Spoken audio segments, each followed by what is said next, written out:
Êxodo capítulo 12, versículo 1 ao 11, por favor. E falou o Senhor a Moisés e a Arão na terra do Egito, dizendo: Este mesmo mês vos será o princípio dos meses, este vos será o primeiro dos meses do ano.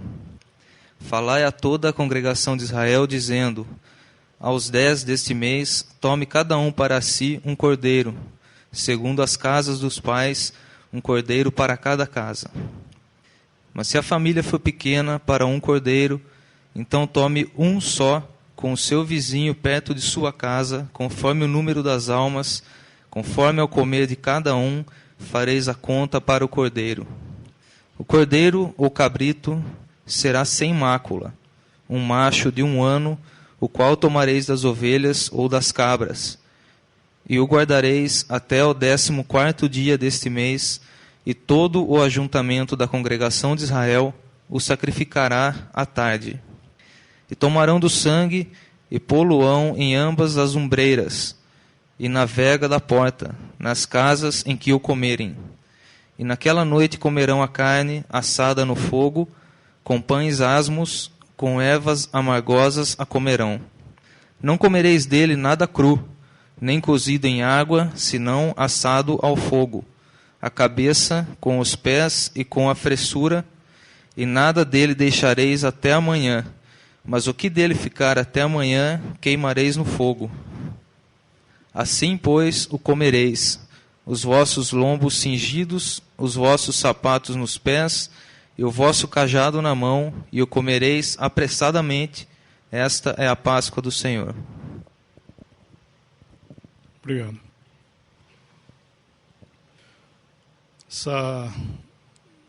Esse trecho bem conhecido nosso, eu pensei nele porque o cristão, como nós sabemos, ele, figuradamente, ele está em 3 lugares ao mesmo tempo. Porque Israel esteve no Egito, o povo de Israel esteve no Egito, esteve no deserto por 40 anos, e depois estiveram na terra da promessa, que era em Canaã. E o cristão, figuradamente, ele se encontra nesses 3 lugares ao mesmo tempo. Porque o versículo 1 nosso nos fala do Egito. O Egito é uma figura do mundo, onde Satanás é representado ali na figura de Faraó, oprimindo e forçando e escravizando as pessoas. E o deserto nos fala da sequidão também, que é esse mundo para nós, e nós estamos caminhando nele em direção à terra da promessa, ou seja, em direção ao céu. E caminhamos aqui gozando do cuidado que Deus tem de nós, aquilo que Cristo é para nós. Enfim, nós caminhamos como Israel caminhou ali no deserto, em direção a Canaã. E quando eles entraram em Canaã, todas as coisas mudaram também. Eles passaram a desfrutar daquilo que a terra era para eles, e toda a riqueza da terra, embora havia as batalhas também. E para nós também é assim, nós podemos gozar já das coisas vindouras, da terra da promessa. Os céus para nós podem ser hoje já gozados, e nós já estamos nesse lugar. Em Efésios nos mostra isso, que a nossa luta não é contra a carne e sangue, sim contra os principados e potestades nas regiões celestiais. E nós podemos já no presente gozar também das coisas vindouras. Então, esse trecho aqui, nós estamos vendo uma libertação nesse lugar. Um lugar de juízo, um lugar que Deus iria julgar, ia condenar, ia executar. Porque aqui essa praga da morte dos primogênitos era a última praga, era a praga final. E essa ia ser aquela que ia dar o livramento para eles. Seria o toque final ali para Faraó. Então nós encontramos aqui uns momentos, né, antes da saída. Nós vemos que seria uma noite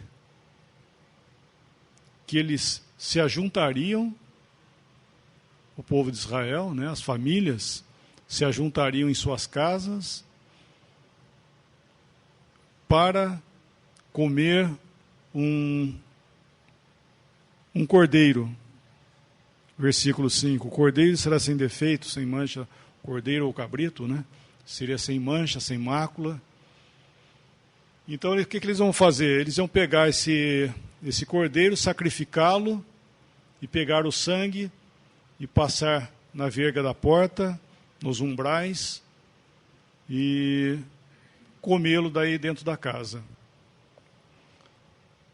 E nós sabemos que esse cordeiro é uma figura de Cristo para nós.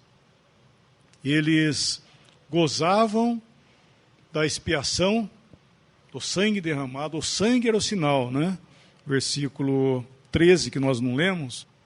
O sangue vos será por sinal. Versículo 13.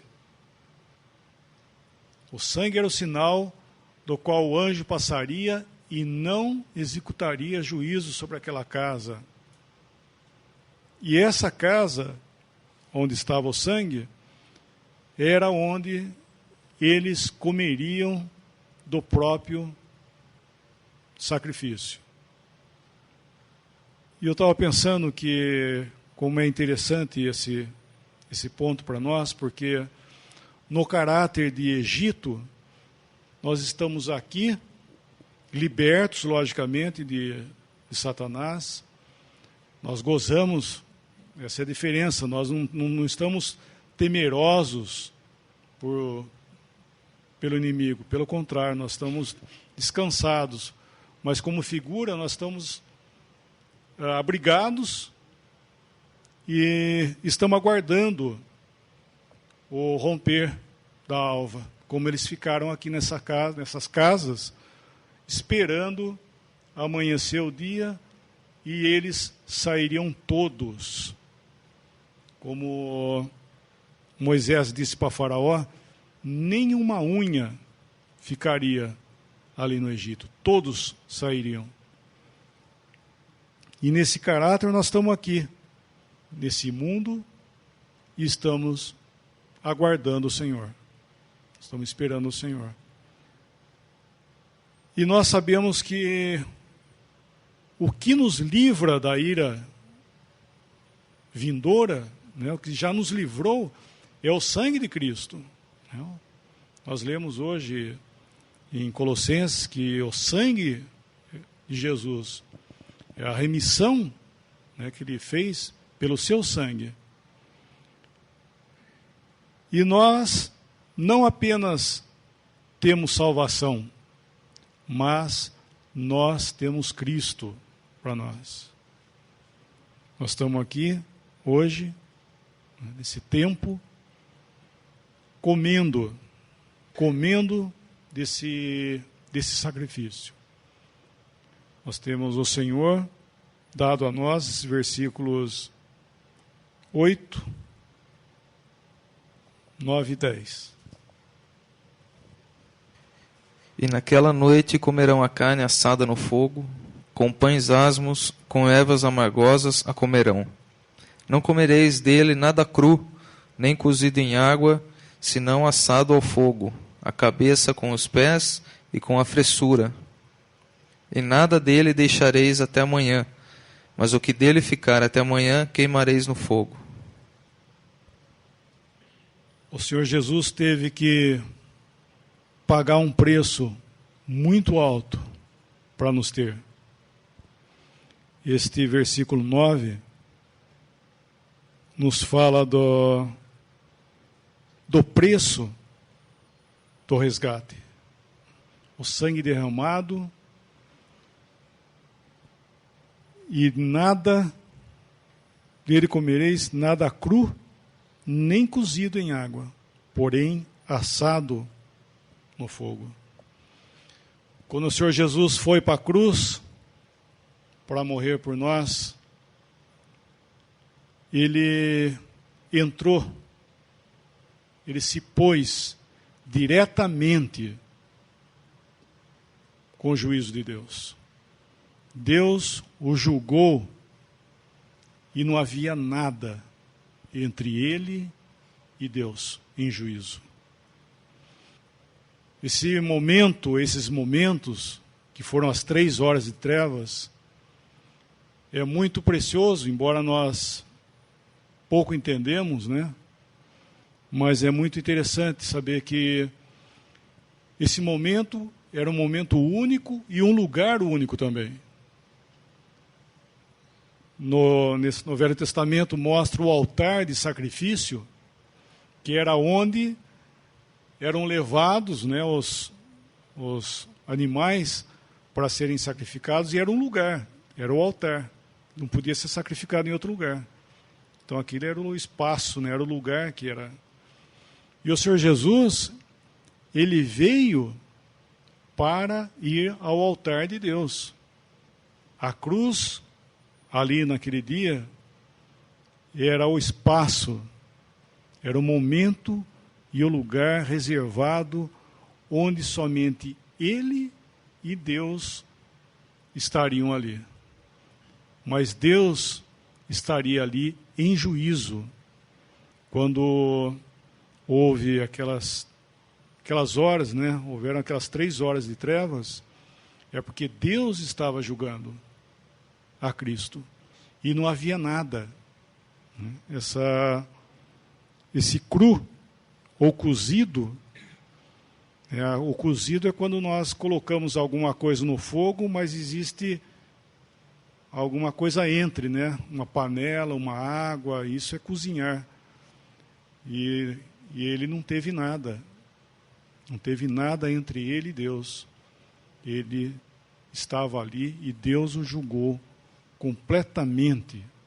Não por causa dele, mas nossos pecados estavam sobre ele, e ele, na sua completa inocência, que era o cordeiro sem defeito, sem mancha, nós falamos já dessa pessoa sem mácula. Nele não havia pecado, nele ele não cometeu pecado, e nele não há pecado, diz a palavra. Mas ele foi feito pecado por nós. Ele tomou sobre si os nossos pecados, e ele foi o nosso representante naqueles momentos. E se nós olhamos para esses momentos, nós vamos ver o que custou a minha salvação. Não é verdade? Você quer saber o preço da sua salvação, o que custou? Olhe para Cristo nessas 3 horas, você vai ver o preço que foi o que o Senhor fez por cada um de nós. Então nós vemos que não podia comer dele nada cru e nem cozido em água. A cabeça, final do versículo 9, cabeça, as pernas e a fressura.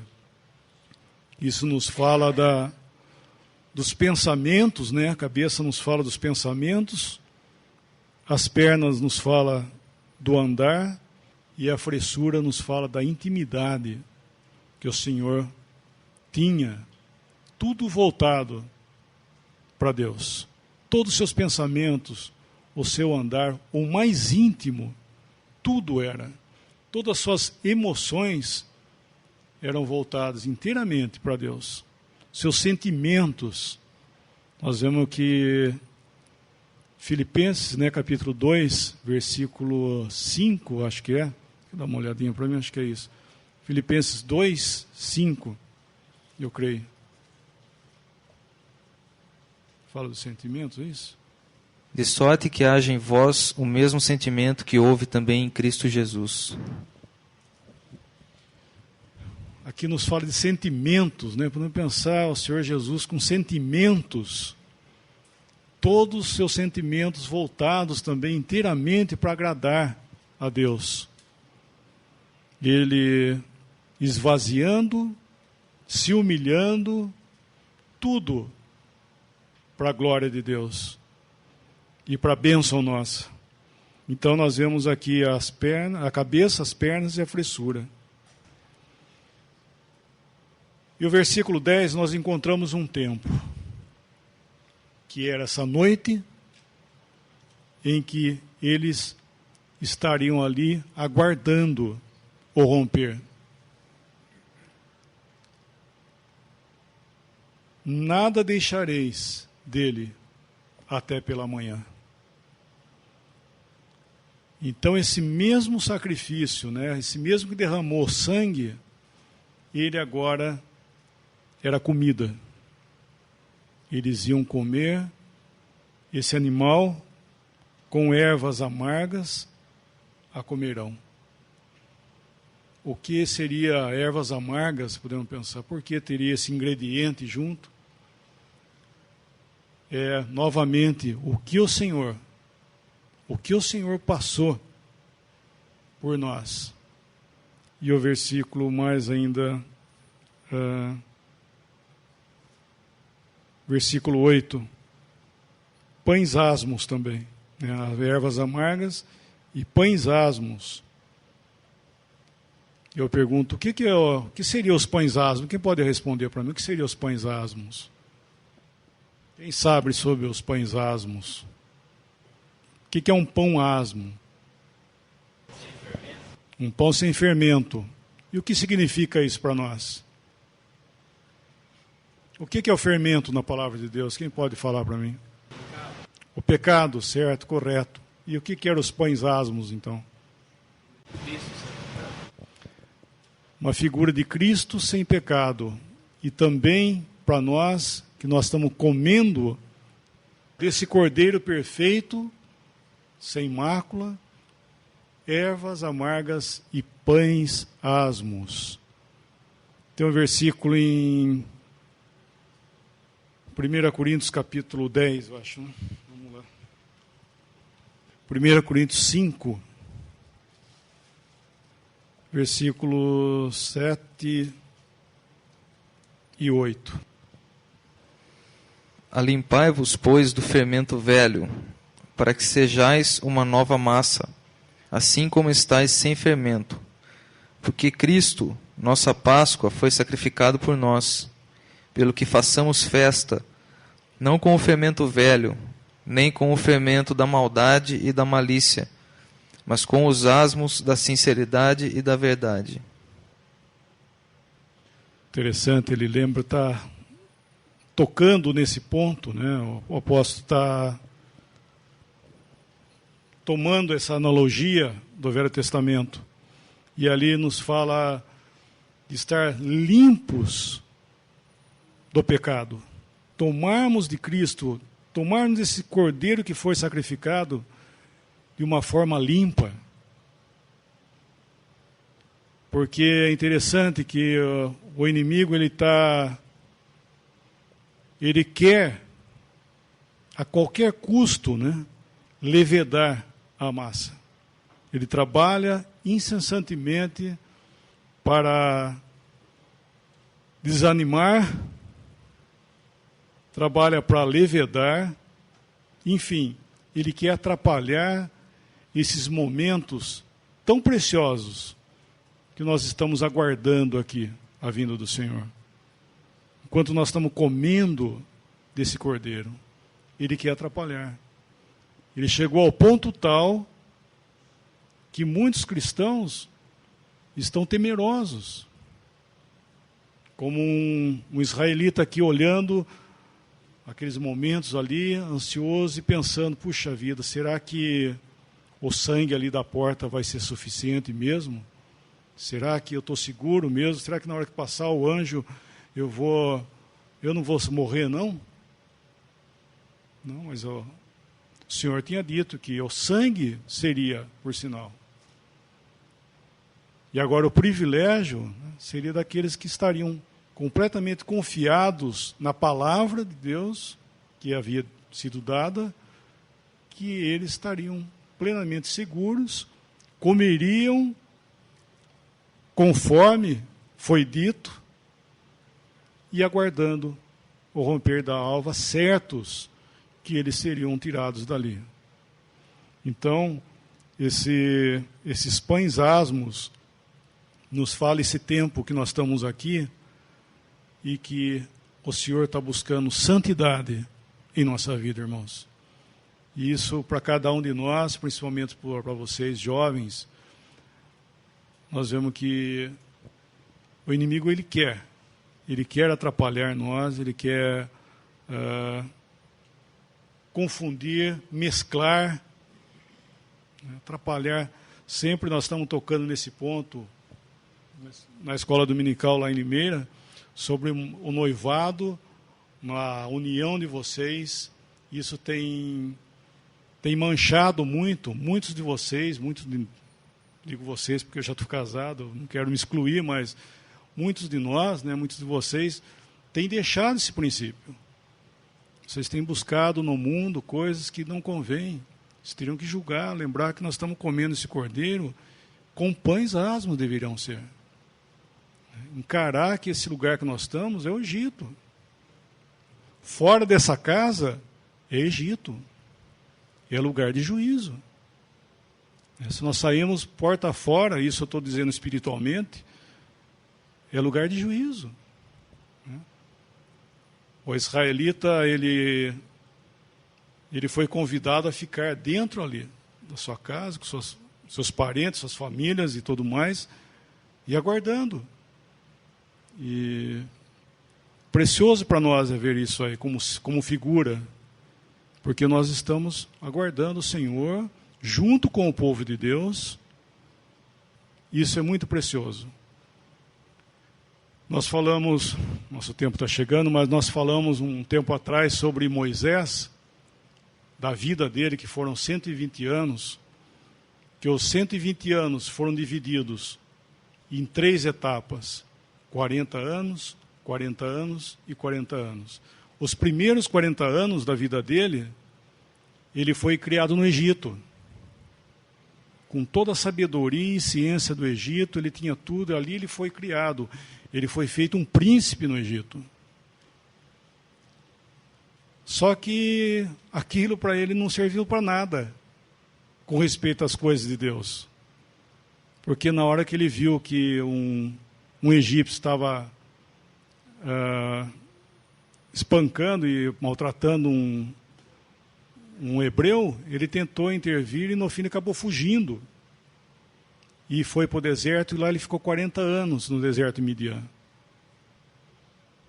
E ficou lá, e ele aprendeu ali sozinho, casou lá, tudo, com a filha de Jetro, mas ele viveu ali para conhecer o Senhor, ele e o Senhor. E não acabou a sua vida ali.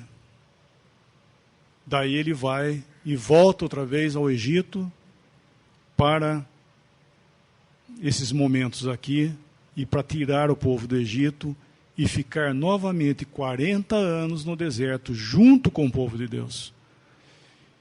E isso para nós é muito interessante, porque nós temos um tempo nesse mundo que nós somos criados, formados, porque nós temos que ter uma profissão, ter um trabalho, ter uma colocação, e somos criados na ciência desse mundo. Mas isso não serve para nada para Deus. Nós temos que ter um tempo com Ele. Nós temos que aprender a estar com Ele. A comunhão de vocês, individual. É muito importante, nós ouvimos de pai, de mãe, de irmãos, reuniões, mas, irmãos, nós temos que ter um tempo. Vocês, nós temos que ter um tempo sozinho com o Senhor. Nós temos que ter esses 40 anos de deserto, sozinho, conhecer o Senhor, ter um exercício próprio. não depender de ninguém.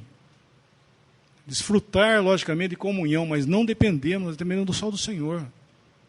Aprendemos isso.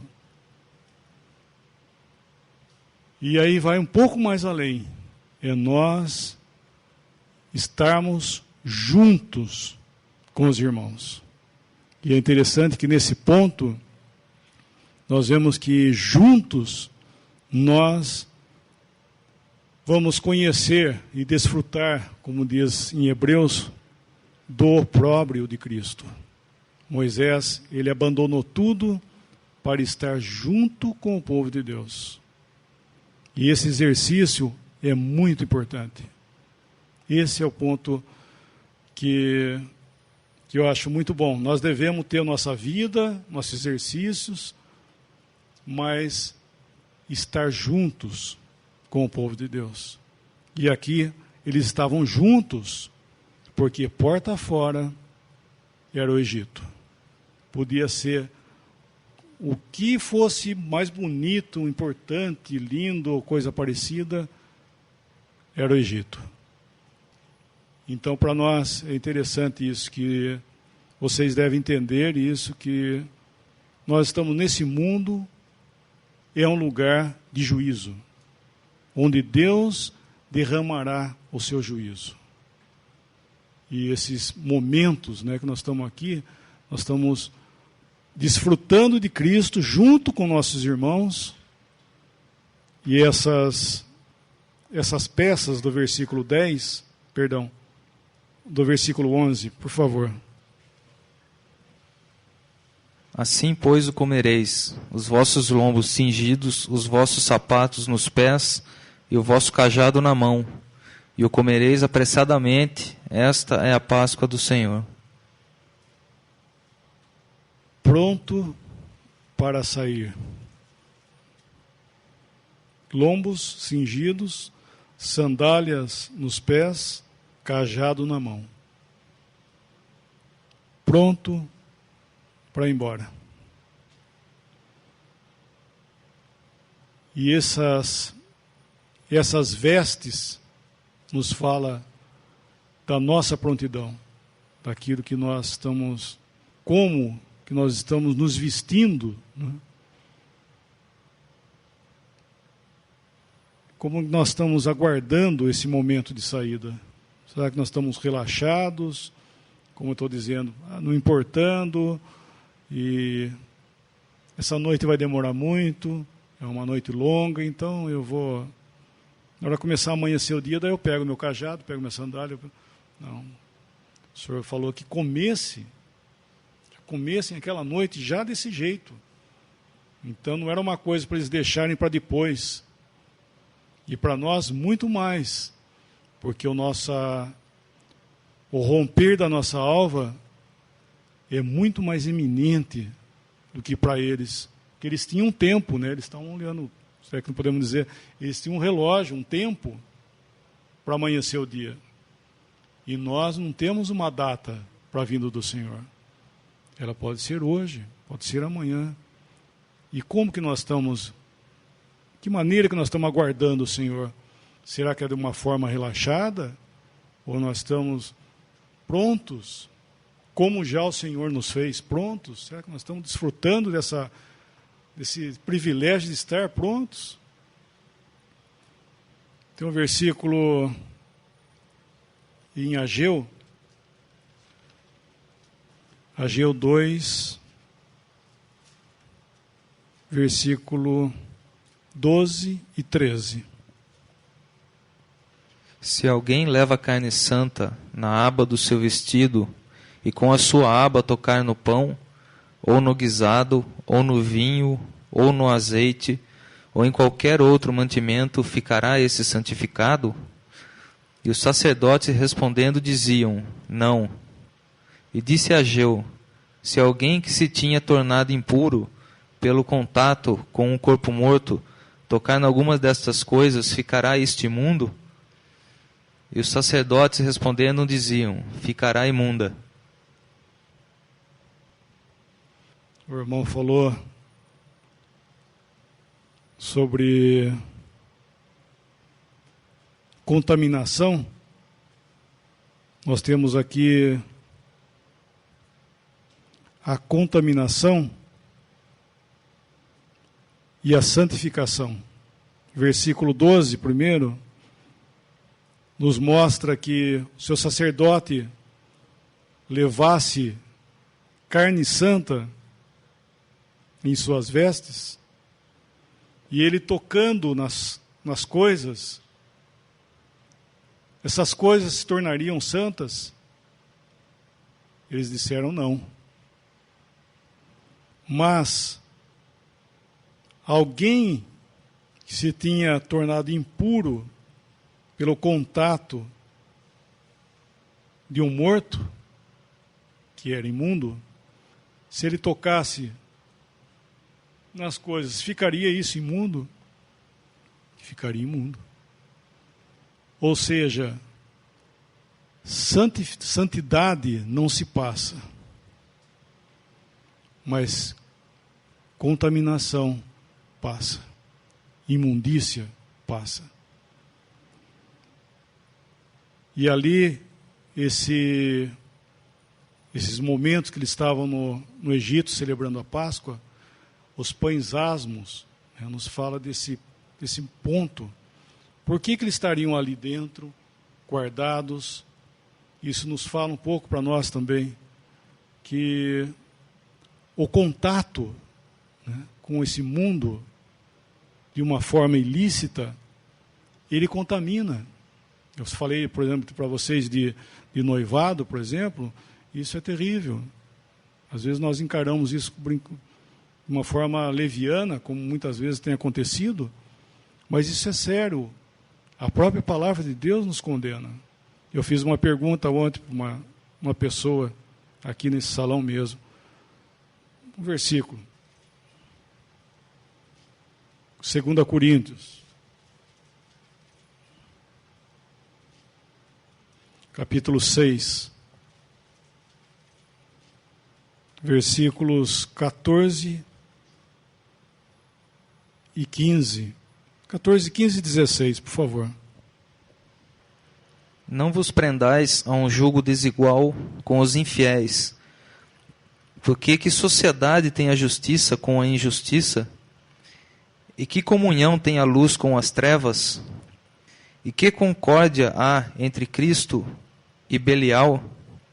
Ou que parte tem o fiel com o infiel? E que consenso tem o templo de Deus com os ídolos? São perguntas. E eu pedi para que essa pessoa lesse essas perguntas.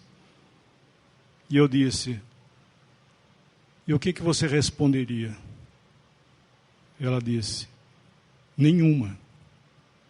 Corretamente. Que comunhão há entre o infiel e o fiel? Que comunhão há entre o crente e o incrédulo? Que comunhão há entre Cristo e o Belial? Nenhuma. Todo crente sensato vai responder nenhuma. Mas às vezes nós estamos nos submetendo a julgo desigual. Então nesse ponto eu quero tocar. Muitas vezes nós achamos que eu vou passar a santidade. Não vai passar. Vai ser contaminado? Vai. Vai ser contaminado. Santidade não se passa, mas contaminação, certamente, ela passa. Então, irmãos, nós não devemos brincar naquilo que a palavra de Deus nos fala. Nós não devemos ser que nem Pedro, quando o Senhor disse, nesta noite, todos vós escandalizareis em meu nome, ou por mim. Porque está escrito, ferirei o pastor e as ovelhas ficarão dispersas. Pedro, no seu zelo ignorante, Não, Senhor, ainda que todos te neguem, eu jamais. Ainda que seja um escândalo para todos, para mim não será. Porque está escrito: ferirei o pastor e as ovelhas ficarão dispersas. O Senhor Jesus disse: porque está escrito: ferirei o pastor e as ovelhas ficarão dispersas. E ele teve que aprender de uma forma amarga que o que estava escrito era a palavra de Deus. E nós temos aqui diante de nós, irmãos, a palavra de Deus falando para nós. E às vezes nós dizemos: não, mas eu não. E se nós damos passos contrários à palavra de Deus, nós estamos querendo dizer que nós somos mais sábios do que Deus. Não é verdade? Esses versículos que nós lemos agora, aqui é o próprio, né? Estou dizendo para vocês isso. Para mim teriam outros versículos mais apropriados, que eu já sou casado, mas para vocês que ainda não, esses versículos para mim basta. Como o irmão disse, se um versículo para mim não for suficiente, toda a Bíblia não será. Que comunhão há entre o crente e o incrédulo? Nenhuma. Basta. Não é verdade?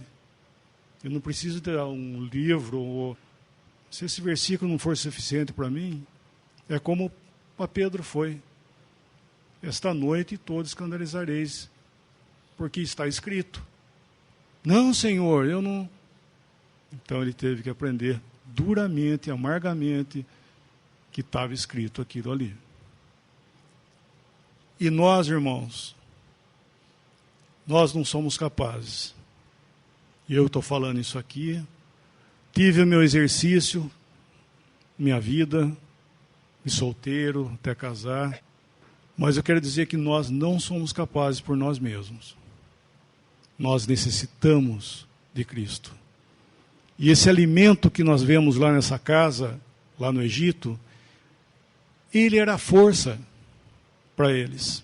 Eles estavam comendo ali, ele era alimento. Ele era tudo para eles naquele momento. Para nós, como que nós entendemos o que é a realidade daquilo que eles estavam fazendo em figuras, hoje nós temos a realidade que é Cristo. Cristo para nós é tudo. O versículo lá em Romanos 7. Romanos capítulo 7. Versículo 24. Miserável homem que sou, quem me livrará do corpo desta morte? Nós, muitas vezes, nós nos encontramos sabendo que estamos errados e persistimos nisso, porque nós, por incredulidade, não encontramos forças. E aqui nós vemos, versículo 24, quem me livrará?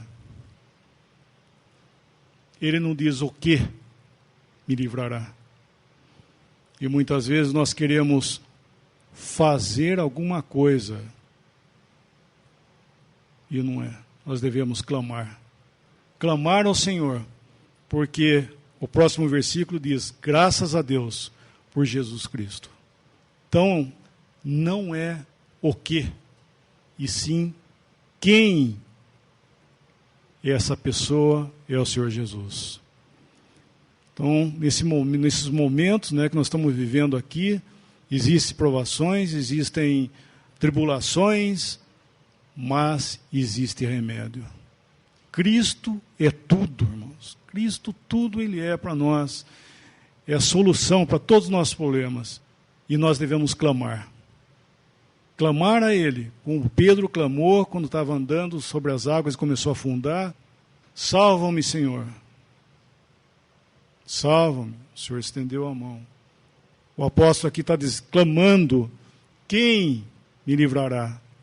Graças a Deus por Jesus Cristo. Enfim, Ele é a resposta e a solução para todas as nossas tribulações. Porque nós somos incapazes por nós mesmos. Nós precisamos dele, mas nós temos ele. Então não existe desculpa, né, para os nossos erros. A palavra nunca deixa desculpa para o pecado. O pecado não tem desculpa. Cristo na cruz, nesse cordeiro que morreu, que derramou seu sangue, é a resposta para os nossos pecados. Não tem desculpa. Nossos pecados custou a vida do Senhor Jesus. Então nós temos hoje tudo para nós. Como o irmão disse agora há pouco, nós temos vida nova e nós temos o Espírito Santo. O Espírito Santo. E eu fiz essa pergunta, como alguém já perguntou, por que nós pecamos? E eu pergunto aqui, por que nós pecamos? Como? Porque nós queremos. Porque nós queremos. Que o Senhor nos deu tudo, irmãos, para que o pecado fosse um acidente só na nossa vida. João, na sua carta, escrevendo, ele diz, se pecarmos, e não vivermos em pecado. E o pecado, quero dizer, é a desobediência à palavra de Deus. Então nós podemos ver que o Senhor está próximo, o nosso raiar está tão perto, e a alegria, nossa, irmãos, nós não devemos perder o tempo de gozarmos. Nós estamos perdendo o tempo porque nós já temos tudo, todas as bênçãos, nós temos tudo, nós temos Cristo para nós e temos um tempo. Como Pedro escreveu, o tempo que vos resta, ele fala, o tempo que vos resta, então esse é o tempo nosso. Nós estamos aguardando o Senhor. E como que nós estamos fazendo?